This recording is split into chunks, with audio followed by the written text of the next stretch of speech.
हरि के सिवा कोई करता नहीं। वेद भी कहता है को हम बहुत श्यामा, मैं एक बहुत रूपों में हो जाऊं। तो भगवान श्री हरि के नाभि कमल से ब्रह्मा, ब्रह्मा से महादेव, पूरी सृष्टि सब उसी। मूल कर्ता कौन हुआ? हरि। अभी जितना कार्य हो रहा है ये 3 गुणों से हो रहा है। तो 3 गुण किसके प्रकट किए हुए? हरि। तो बोले फिर हमको दंड क्यों मिल रहा? क्योंकि तुम कर्ता बने हुए हो, तो भोक्ता भी तो तुम्हें को बनना पड़ेगा। कर्ता भोक्ता बने हुए तो शुभ अशुभ का दंड मिलेगा। बोले कर्ता कैसे हम बन गए? बोले अविद्या का भूत चढ़ गया है तुम्हारे, अज्ञान का भूत चढ़ गया।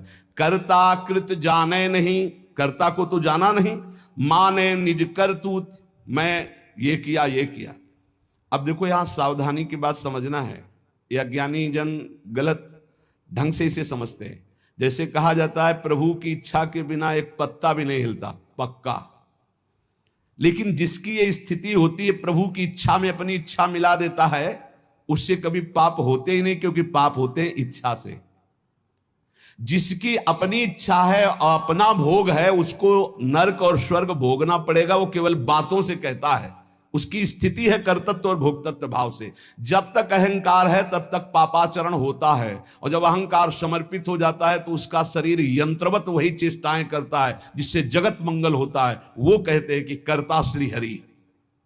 अभी आप कहोगे कर्ता श्री हरि, तो आप 3 गुणों से प्रभावित होकर अहंकार में पापाचरण करोगे और कहोगे कि भगवान की इच्छा से हुआ। तो भगवान की इच्छा से नरक भी बना है, बड़े बड़े दुख भी बने, वो तुम्हें भोगना पड़ेगा। अगर समस्त दुख और सुख दोनों से ऊपर उठकर परमानंद में निमग्न होना है तो बोले कर्ता को जानो। एक कल संत भगवान प्रश्न कर रहे थे कि एकांत में तो ठीक है, लेकिन जब व्यवहार में उतरते हैं तो राग द्वेष हो जाता है। क्यों? क्योंकि तुम व्यवहार में क्रिया देखते हो, कर्ता नहीं देखते, कारण नहीं देखते। अगर कारण को देखो तो कारण श्री हरिवंश भनम, क्रिया को देखोगे तो अनुकूल हुई तो राग हो जाएगा, प्रतिकूल हुई तो दोष हो जाएगा। अगर कारण को देखोगे तो सब में पावर श्री भगवान कारण, राग द्वेष होगा ही नहीं। भगवत ऋषि जी कहते हैं औरों की तो बात जाने दो, लगे हो अविद्या भूत काहे तुझ रक्षा करी हो। समीप में बैठे हैं अर्जुन जी के भगवान श्री कृष्ण। एक ब्राह्मण आता है और श्री भगवान के सामने वो कहता है प्रभु प्रभु, अभी अभी मेरा पुत्र प्रकट हुआ और पधार गया।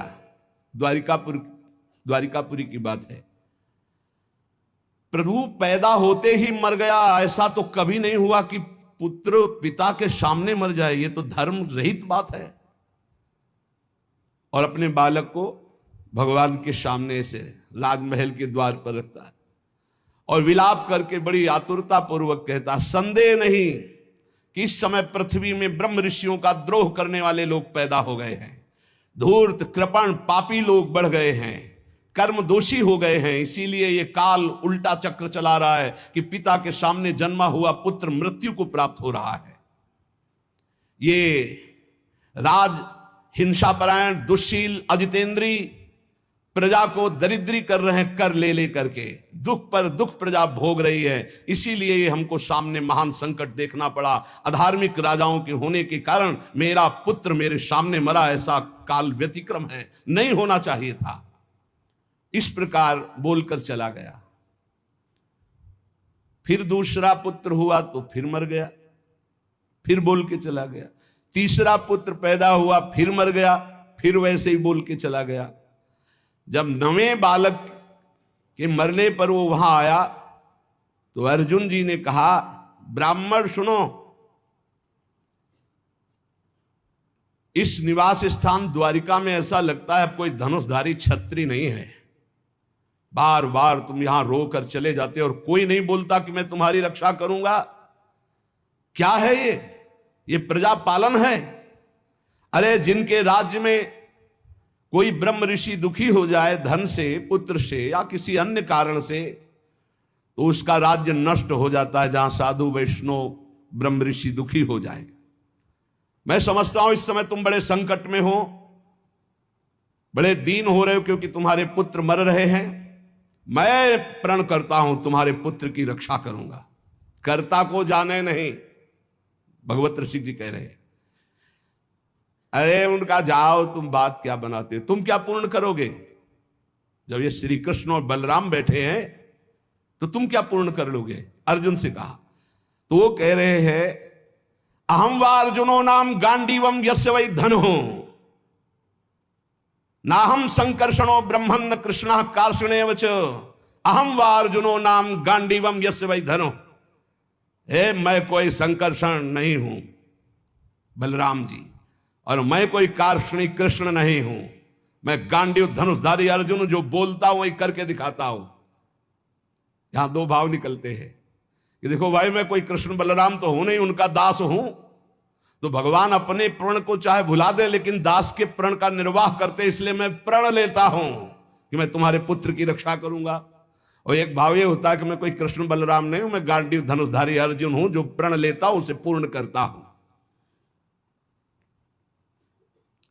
ब्राह्मण ने कहा कैसी बड़बड़ करके बातें कर रहे हो? संकर्षणो वासुदेवा प्रद्युम्नो धन्विनाम वरः अनिरुद्धो अप्रतिरथो न त्रातुम शक्नुवन्ति यत् तत्कथम नु भवान कर्म दुष्कर्म जगदीश्वरी चिकीर्षसि त्वं बालिस्यात् तन्न सद्दम्हे वयम्। अरे जहां बलराम जी विराजमान, हल मुसलधारी सुदर्शन चक्रधारी श्री कृष्ण प्रद्युम्न अनिरुद्ध, ये अतिरथी महावीर, जब ये जगदीश्वर हमारे पुत्र की रक्षा नहीं कर सके तो तू क्या ये बालकों की मूर्खता जैसी बात करते हो? अर्जुन से कहा। अर्जुन ने कहा फिर कहता हूं, मैं गांडीव धनुषधारी अर्जुन हूं। ब्राह्मण देवता, यदि मैंने तुम्हारे पुत्र की रक्षा नहीं की तो चिता लगाकर तुम्हारे सामने भस्म हो जाऊंगा। मेरे बल पौरुष का तिरस्कार मत करो। जानते हो मुझे, मैं वो अर्जुन हूं जो महादेवाधिदेव भगवान शंकर को युद्ध में तृप्त कर दिया।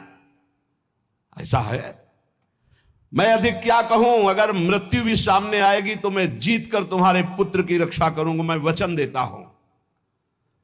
तब ब्राह्मण ने कहा जय हो कुंती नंदन अर्जुन, तुम्हारी जय हो भाई, धन्य है, तुम्हारा बल पौरुष प्रशंसनीय है।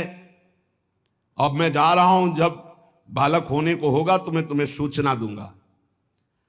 फिर समय आया प्रसव का, ब्राह्मण भागता हुआ आया, अर्जुन अर्जुन इस बार तुम मेरे बच्चे को बचा लो, मृत्यु से बचा लो। अर्जुन तत्काल गए, आचमन किया, भगवान शंकर का ध्यान करके प्रणाम किया, श्री कृष्णचंद्र की तरफ देखा भी नहीं, कर्ता को जाले ले यही बात समझा रहे हैं, समझो। और दिव्यास्त्र का स्मरण किया और गांडीव पर प्रत्यंचा चढ़ाई और ऐसा बाणों का हाहाकार मचा दिया कि वायु भी प्रवेश करेगी प्रसव गृह में तो अर्जुन की आज्ञा से प्रवेश करेगी। दिव्यास्त्रों से पूरा बांध दिया, मंत्र से अभिमंत्रित करके प्रसव गृह को चारों ओर से घेर दिया, ऊपर नीचे दाएं बाएं ऐसा पिंजड़ा और दिव्य मंत्रों के द्वारा। पहले तो कम से कम बालक पैदा होकर के रोता फिर मर जाता था, अब पैदा हुआ ना तो सौ मिला ना आवाज सुनाई दी, गायब हो गया। पहले तो कम से कम लाश तो मिलती थी, रोता तो था फिर मर जाता था। अब वो ब्राह्मण अर्जुन से कहने लगा कि मेरी मूर्खता देखो, इस नपुंसक की बात में मैं आ गया। हाँ, अरे जहां श्री कृष्ण और बलराम नहीं रक्षा कर पाए, इसकी डींग भरी बातों पर मैंने विश्वास कर लिया। ना प्रद्युम्नो ना अनिरुद्धो न रामो न च केशवा यस्य सेको परित्रातुम कोन्यस्तद वितेश्वरः। कौन ऐसा है जहां श्री कृष्ण बलराम प्रद्युम्न और अनिरुद्ध नहीं रक्षा कर पाए, वहां और त्रिभुवन में कौन रक्षा कर सकता है? मिथ्यावादी अर्जुन को धिक्कार है, अपने मुंह से बड़ाई करने वाले गांडीव धनुषधारी अर्जुन को धिक्कार है। दुर्बुद्धि मूढ़तावश कहता था कि मैं तुम्हारे बालक की रक्षा कर लूंगा। अब ब्राह्मण तो क्रोध में, देखने को मुंह नहीं मिला लड़के का, पैदा हुआ गायब। अर्जुन ने कहा ब्राह्मण मेरा अपमान मत करो। तत्काल योग बल से यमपुरी गए। भगवान धर्मराज जी ने देखा कि अर्जुन पधारे, बोले इस समय अर्घ पात्र लेने का हमें अवसर नहीं है, हमें यह बताओ कि वो जीवात्मा तुम्हारे यहां आया है? बोले हमारी पुरी में नहीं आया।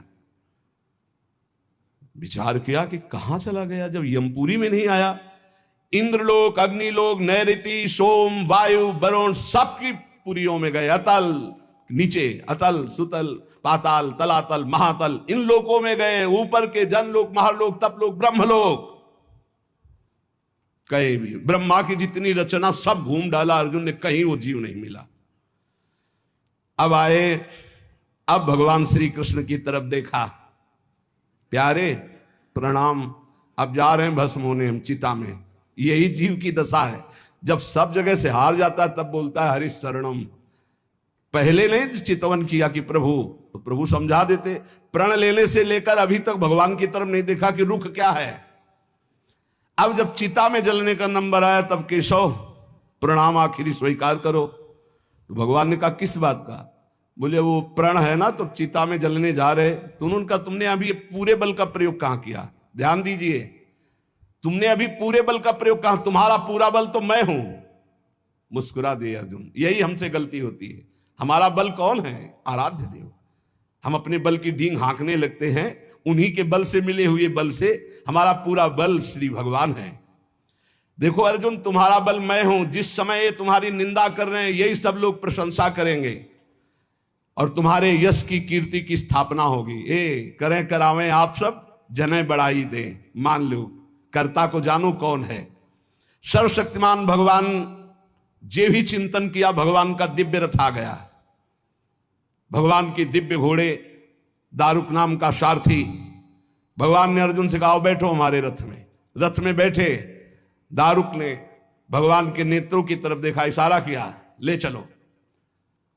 7 पर्वतों वाले 7 द्वीप, 7 समुद्र, लोकालोक पर्वत, इनको लांघकर घोर अंधकार, इतना अंधकार कि भगवान के दिव्य घोड़े शैब्य सुग्रीव मेघपुष्प बलाहक, मेघपुष्प बलाहक नाम के 4 घोड़े मार्ग नहीं दिखाई दे रहा। तब योगेश्वरों के भी परमेश्वर भगवान श्री कृष्ण ने जब घोड़ों की दशा देखी तो सुदर्शन चक्र का स्मरण किया। हजार हजार सूर्यों जैसा एक साथ तेज प्रकाशित करने वाले भगवान की दिव्य पार्षद सुदर्शन जी आगे चल रहे हैं। घोर अंधकार में सुदर्शन चक्र से ज्योति ऐसी प्रकट हो रही, सब अंधकार नष्ट होता जा रहा, प्रकाश। ऐसे भगवान के सेवक हैं, ऐसे भगवान के दास हैं।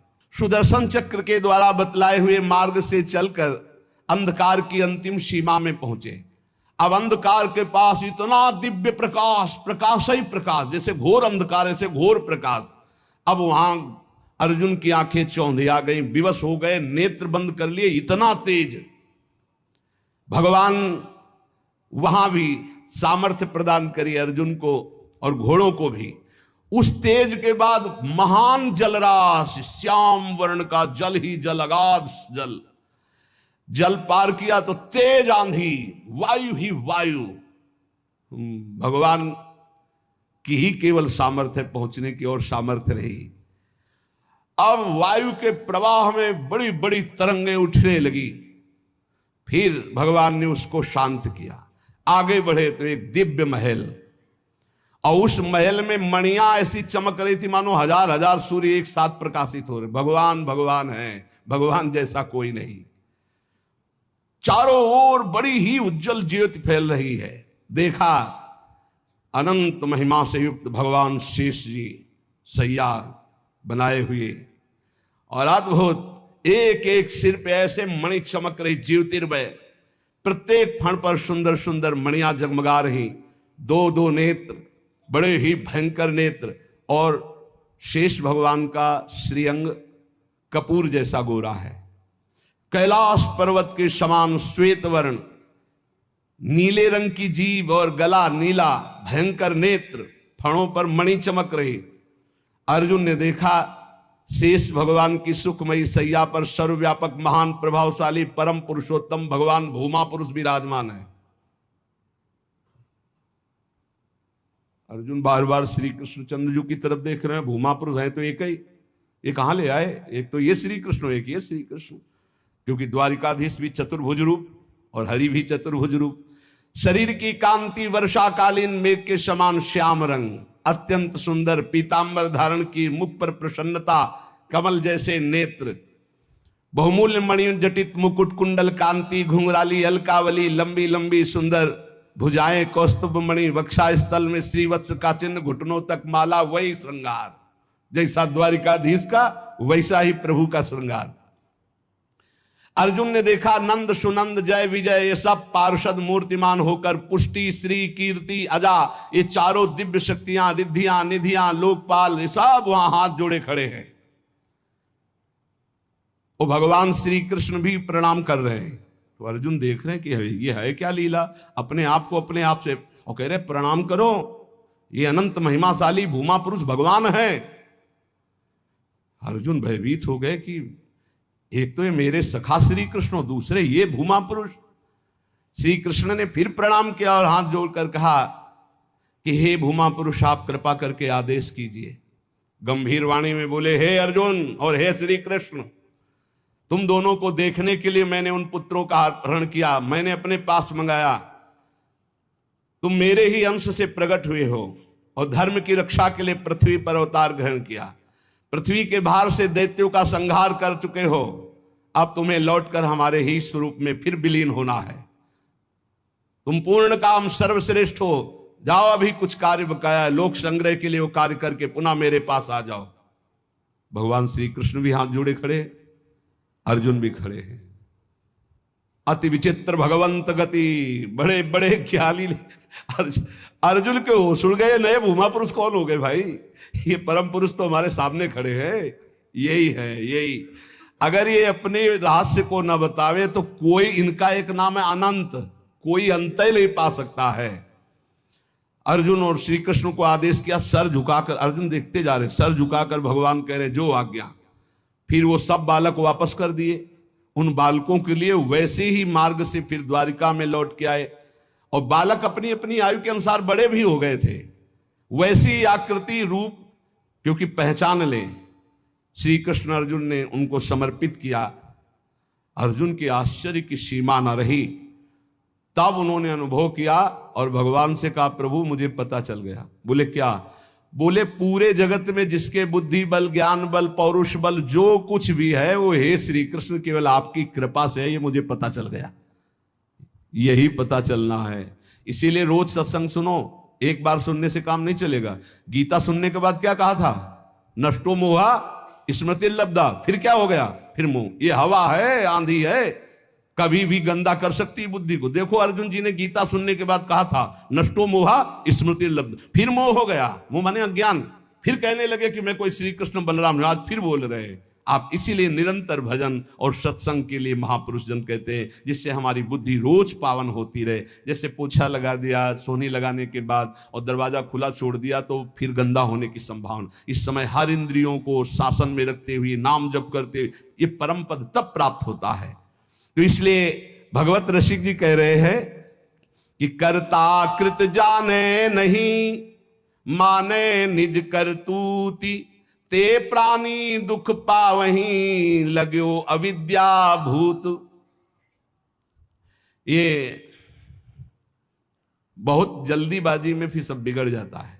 धैर्य पूर्वक भगवान का आश्रय लेकर नाम जप में लगो, इसी से परम मंगल होता है, इसी से परम लाभ होता है। क्योंकि भगवान शंकर भी जिनका चरणोदक माथे पे धारण किए हुए हैं वो भगवान श्री हरि हैं। एक बार सरस्वती नदी के तट पर ब्रह्म ऋषि जन यज्ञ कर रहे थे, तो उसमें सब ऋषियों ने कहा कि यद्यपि भगवान ही सब रूपों में है, पर भगवान के किस रूप को सर्वश्रेष्ठ मानकर आश्रय लिया जाए और अग्र पूजा की जाए यज्ञ में। भगवान के सब रूप हैं, हमें कोई संशय नहीं।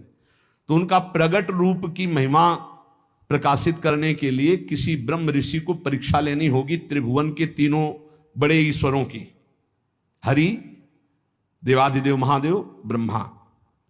तो ब्रह्मापुत्र भृगु जी खड़े हुए, उन्होंने कहा परीक्षा तो हम ले लेंगे, निर्णय आप कर देना। सब ऋषियों की वंदना करके भृगु जी गए और ब्रह्मा जी के सामने ऐसे खड़े हो गए।